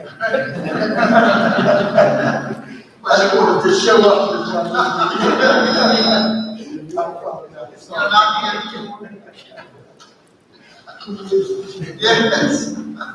All right, moving forward, at this time, I'm asking for a motion to approve the business administrator board secretary's report that begins at the top of page 7 and it continues through to the bottom of page 10. Is there a motion? Motion to approve the business administrator board secretary's report? Wait a second. Moved by Mr. Shaw, second by Mr. Glenn. Further comments or questions? Yes, Mr. Glenn. All right.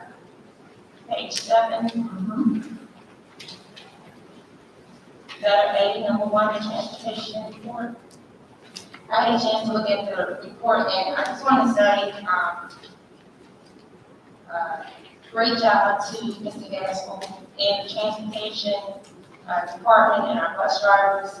We know that there have been a lot of shortages of drivers, and just reading the report about our bus drivers actually doing extra runs and doubling routes, and they haven't skipped a beat, so we haven't had any major concerns or problems. So I just want to say great job to Mr. Gaskell and the transportation department for keeping us on track. So I just want to acknowledge. This is the members of the board, we also, Mr. Gaskell was fine past. So, even though he probably won't be out for a few weeks, but just want you to know that he had. Yes, Mr. Thank you, Mr. Wood. Thank you, Dr. Martinez. Any further questions? Yes, ma'am, number page 8. Page 8, Yes. okay. Number 12. Page 8, number 12. The quote, will you walk me past? Yes. So that I'm clear, we only have one quote from Diamond Construction. Yes, only one. Was it just the one? It was only the one vendor that responded to the quote. And we had sent it out, we posted it and also sent it out to 3 vendors. And the Diamond don't respond. Okay, and they came in at 42. Yes. Okay, thank you. Any further questions on the business administrative board secretary's report? Thank you. Hearing none, roll call, please. Mr. Blake, Yes. Ms. Martin, Yes. Ms. McClendon, Yes. Ms. Moore, Yes. Mr. Shaw. Yes. And Ms. Gates. Yes. Motion is carried. Thank you, Ms. Cole. Moving now to the personnel report, I'm asking for a motion to approve the personnel report that begins at the top of page 11, continues through to the bottom of page 13. Is there a motion? Motion to approve the personnel report? Wait, second. Moved by Mr. Shaw, second by Mr. Gray. Further questions or comments? Yes, Madam President. Yes. Page 11, Page 11, number 2, number 2, 2021-2022 new hires, letter A. letter A. And the question is, Dr. Petit, is that, Yes. it is what I think it is. Yes, it is.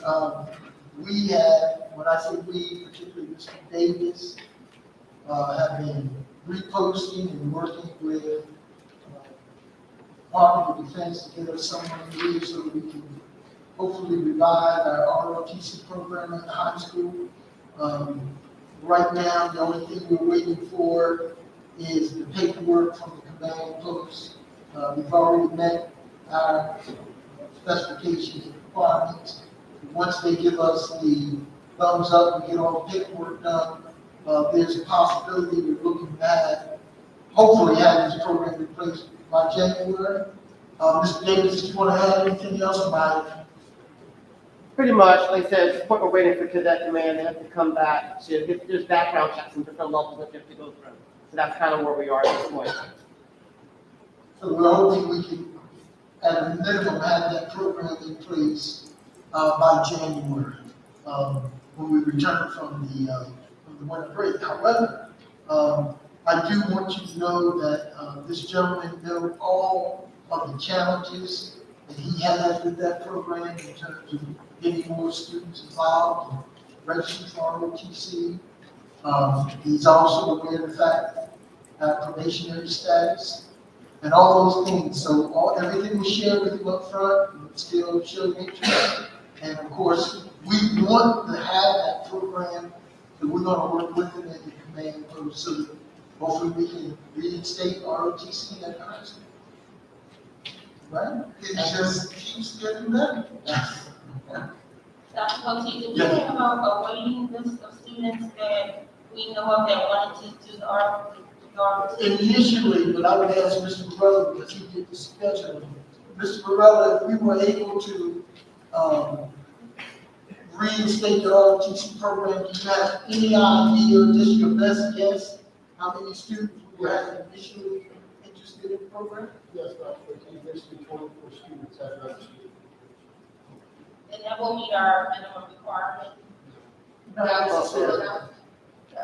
No, because as the regulations state, we can have at least 10% of the student population. And we've been surviving way below the minimum for, I would say, the past 5-6 years. And they have never came and said they were going to pull the program. So we're going to assume, since they have not taken any action, that the interest is still there. Any further questions on the personal report? Hearing none, roll call, please. Mr. Blake? Yes. Ms. Martin? Yes. Ms. McClendon? Yes. Ms. Moore? Yes. Mr. Shaw? Yes. And Ms. Hughes? Yes. Motion is carried. Thank you, Ms. Ford. Moving now, board members, at the top of page 14, our agenda. And our agenda is here this evening, and I hope that we all took the opportunity to look through it. I'll give you about another 2 minutes just to conclude again before I ask for call for a motion.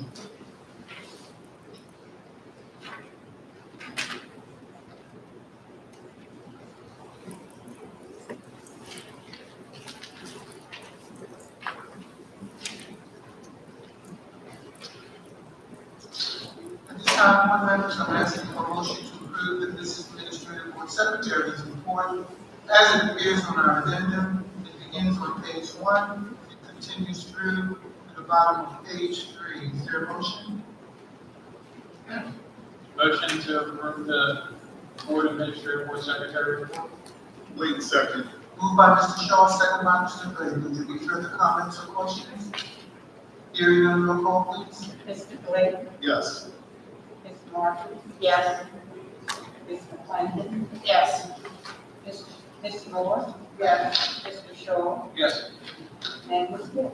Yes. Motion is carried. Thank you, Ms. Shaw. Moving now to the open public records act request, Ms. Boyle. Yes, Madam President, between November 4th and November 18th, 2021, we've received 2 requests. One was from James Roberts of Tri-State. He was looking for mailroom records for the 21 tax year in relation to our postage meter lease agreement. He wanted certain documents, copy of the lease. We did not provide a lease for the equipment because we were not leasing the equipment. They wanted a copy of the most recent invoice. We did provide that. And any package training software that was not available because it doesn't exist. The second request came from Montalis on behalf of Kent and Prime. They were looking for personnel and payroll records for a person with the initials of NB. Those records did not exist because that person was not in the Winslow Township. That will conclude open public records. Thank you, Ms. Boyle. Moving now, board members, to old business. Will you be the old business that you would care to discuss at this time? Yes, Madam President. I just wanted to remind the board that we're going to meet like an hour earlier next meeting for the interviews from the Winslow. Anything else? Old business?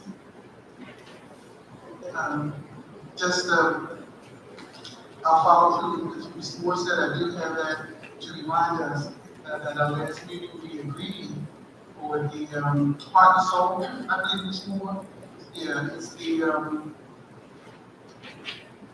the meeting with the 5 board members who were not able to participate in the questionnaire that we have, and we agreed that we would meet at 5:30 and 6 o'clock prior to our December 8th board meeting. I think 6 o'clock should be. 6 o'clock, okay, well then let's state that we'll meet at 6, those of us will meet with the heart and soul members at about 6 o'clock for December 8th prior to our meeting so that we can get that, out of the way. Okay?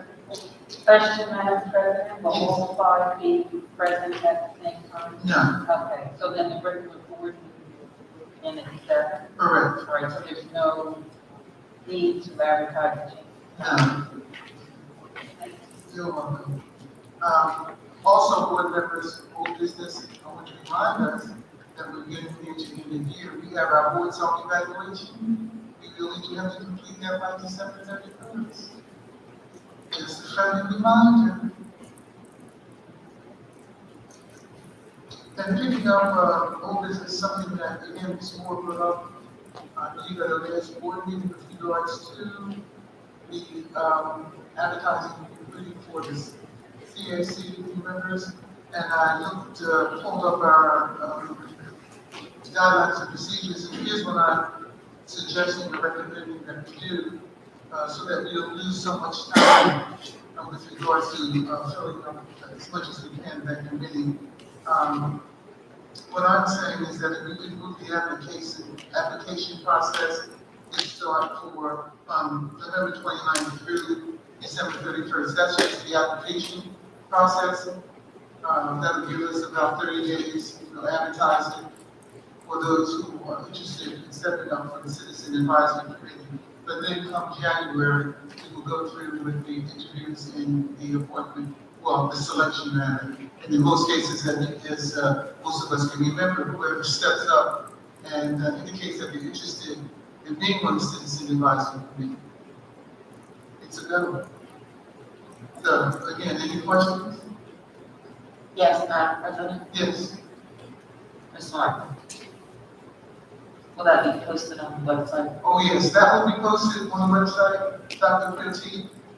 And just as a reminder, also the guidelines and procedures to be posted on the website along with now the application. And again, this information has to be changed, and I'll make sure that I agree with you the dates which for the application, which will span from November 29th to December 31st.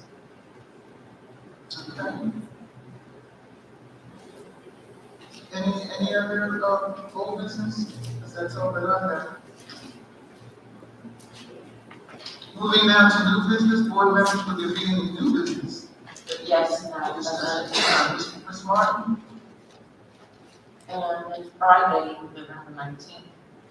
I attended the New Jersey School Board's Board of Directors meeting, and I'd just like to give you some of the key takeaway points from that meeting.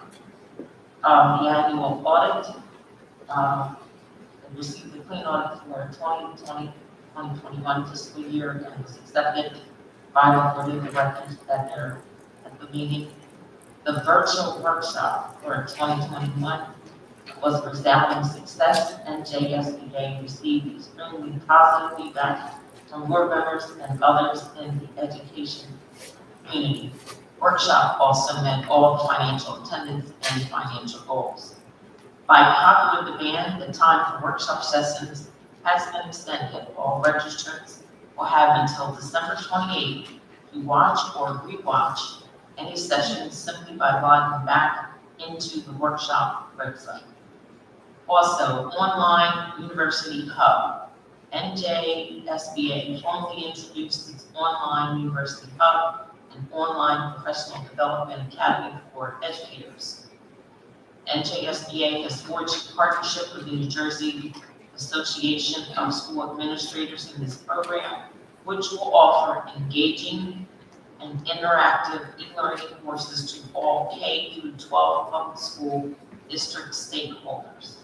The online University Hub will deliver a subscription-based remote learning center for more than 100 courses across 30+ learning paths that support timely topics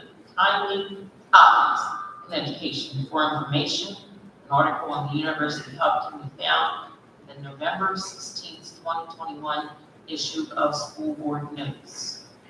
Redefined organizational structure for NJSBA. As part of NJSBA's moving forward efforts, a year-long examination of the structure process of the association, an internal reorganization has been undertaken. There are now 5 divisions. Executive office, which consists of the executive director, deputy executive director, chief public affairs officer, educator in residence, general counsel, governmental relations, human resources, member engagement, and county service activities. 2, communications, information technology, and marketing. 3, financial and operations. 4, professional learning. 5, membership services and strategic partnerships. This structure will increase collaboration and efficiency while still maintaining the high standard of service provided to our members. The NJSBA strategic plan was approved for the 2022-2024 strategic plan. To develop a plan, a process similar to the one offered to local school districts by the Field Services Unit was used.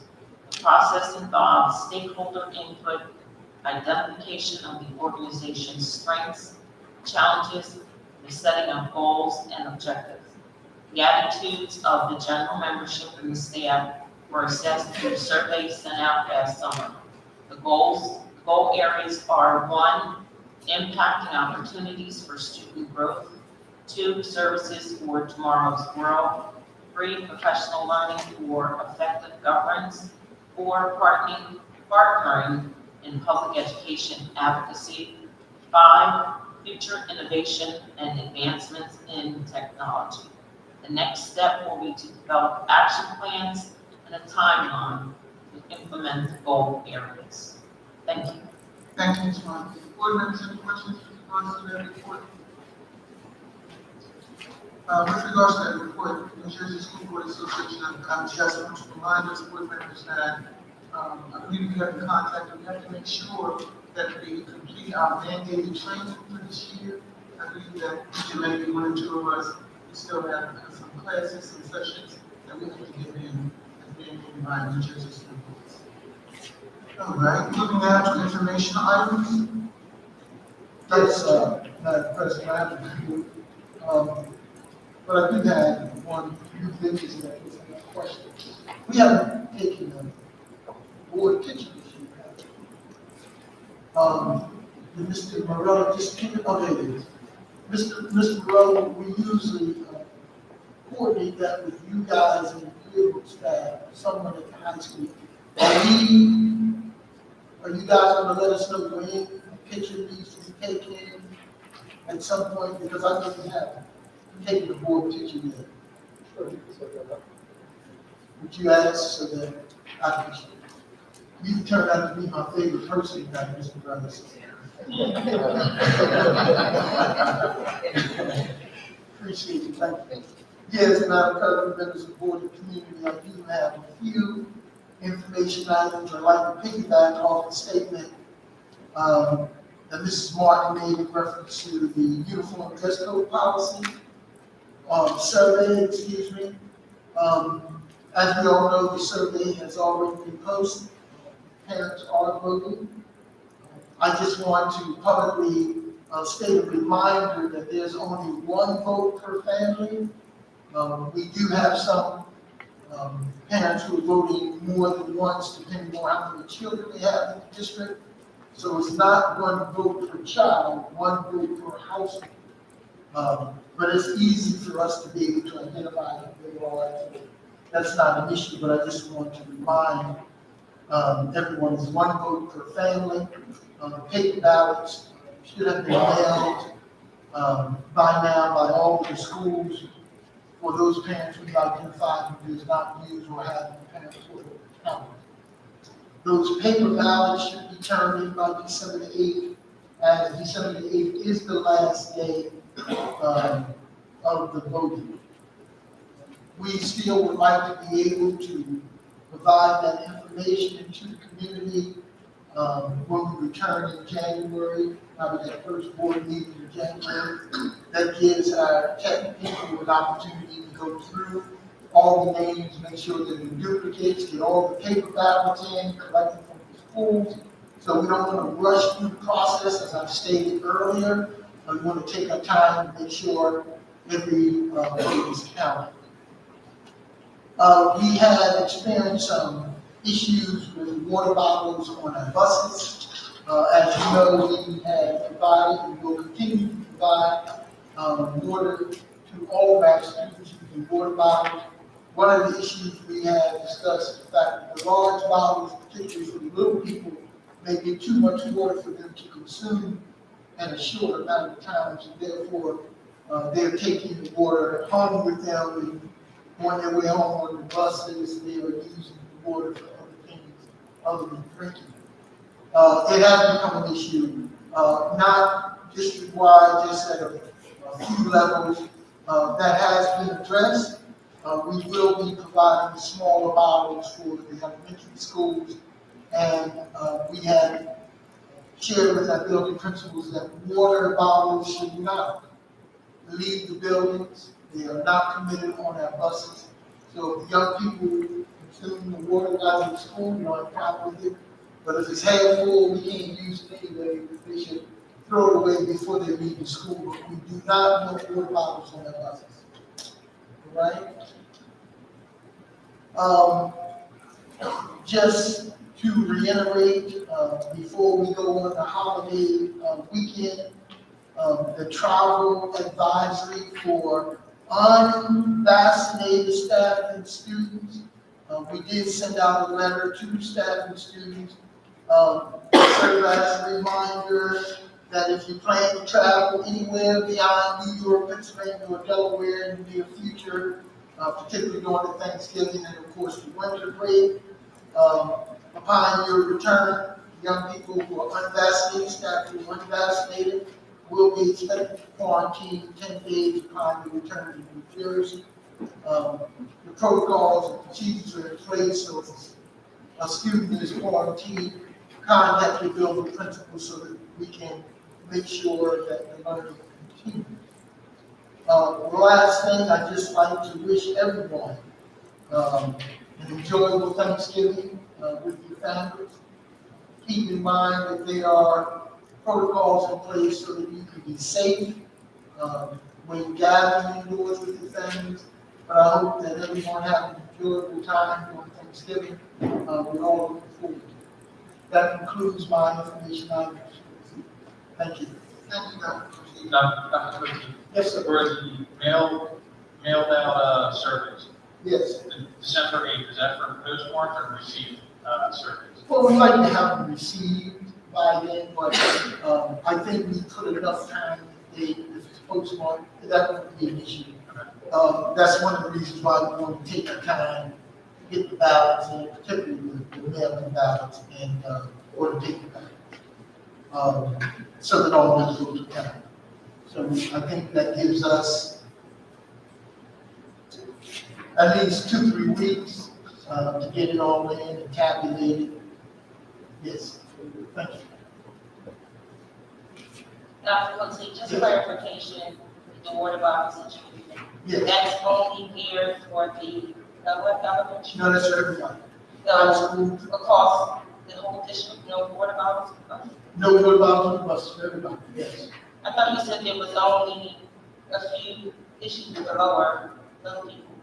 Yeah, That's something that just can be addressed and not. Well, I don't see the need. We did have a couple of middle school issues, but I think if we just eliminate the problem in itself, and if it's something that we just don't want to get out of control. If you're not going to drink the water, then I don't see a need for you to take it on the bus and create a problem that's really not necessary. Rolling bottles down the aisle, sprinkling on each other, so that's my recommendation there. If you don't take it on the bus, then you won't have the problems don't occur in the schools, it's occurring on the bus itself. So we prefer that we don't, and there's really no need for you to take it on the bus. I mean, they're on their way home, so if you're thirsty, you'll have that last period, get the water, and, you're within minutes away from home, so I really don't see the need for them to have any other food. Is that concluded, Mr. Commissioner? Oh, yes, I was answering the question. Okay, all right, so we're moving on now, public comment portion. Winslow Township Board of Education highly values the input of our citizens in making important decisions that affect the children of our community.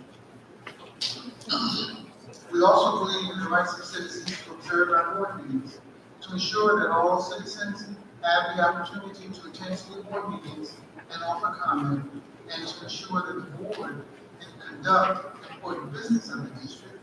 We ask that speakers follow these guidelines when making public comments.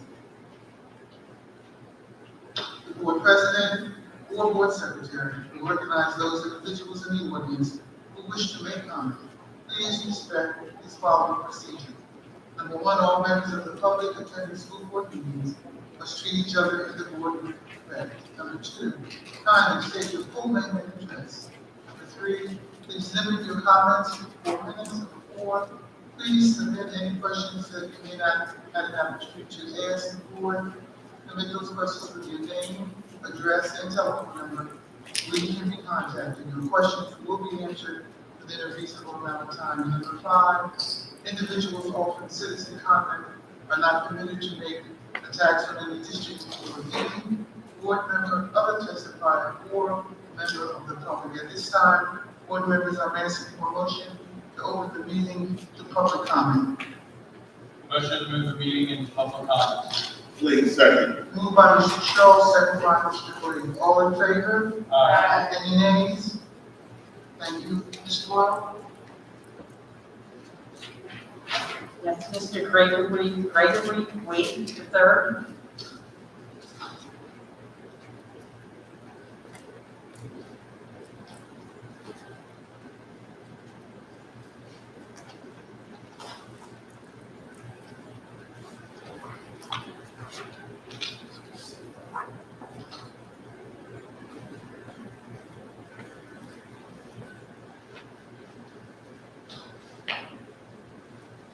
Good evening.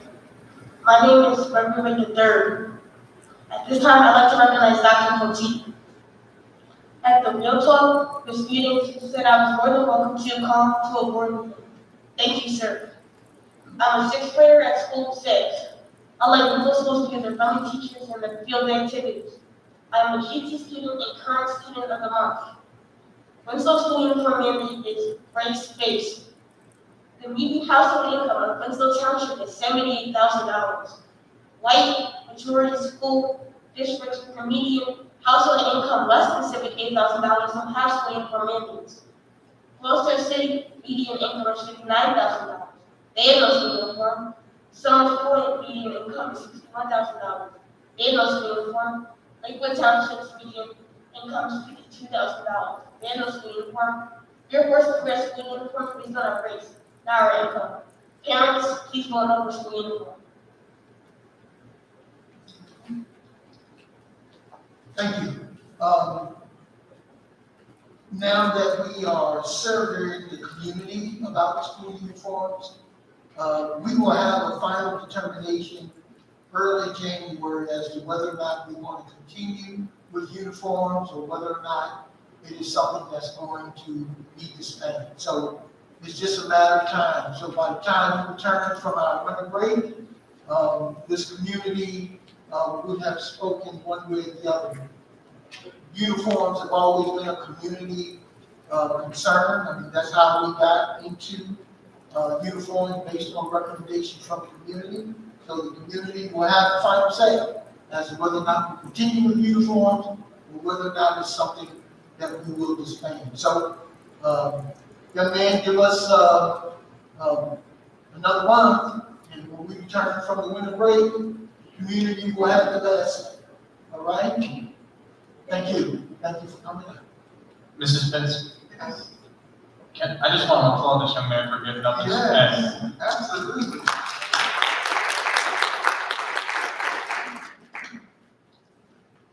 Mr. Chairman Thomas.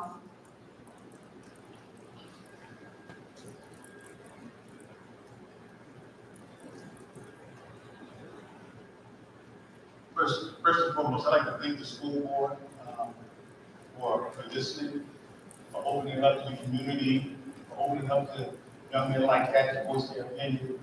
Somehow we don't all the time agree, but you should took the time to listen. You've been in this endeavor about 18 months ago, and you had your community committees. It all started there. You made some changes, and I like to applaud you for that. Just today, I was over at the committee meeting, and they honoring the mayor. The mayor got a plaque from the mayor of this committee. It's up on the billboard at ShopRite. Football team over here. I mean, just imagine if we could get along on more things and work together on more things. This would be the result of it.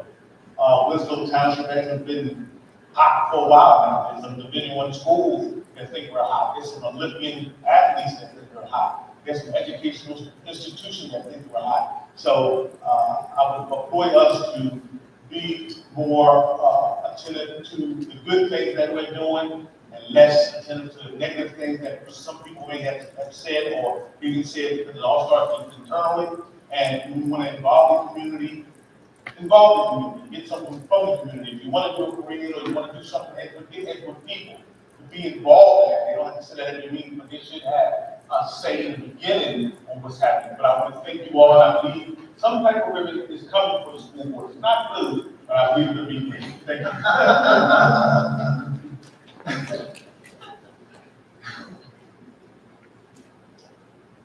Madam President, that concludes those that have signed up in person. Speak during public comments. Okay, I just wanted to know if there's anybody waiting in the waiting room. There's nobody at this time. no one waiting this time? Okay, thank you very much. So therefore, at this time, I'm going to ask for a motion to adjourn our public comment portion of the meeting. Motion to adjourn public comments. Wait, second. Moved by Mr. Shaw, second by Mr. Blue. All in favor? Any nays? Okay, therefore, that concludes our public portion. At this time, Mr. Long will be in executive session. Thank you, Mr. Long. This is the executive session. Before we end, on behalf of the entire school board, I would like to wish all who are here in our community a safe, healthy, and bountiful Thanksgiving. At this time, I'm asking for a motion to adjourn our meeting. Motion to adjourn. Please, second. Mr. Blake, all in favor? Any nays?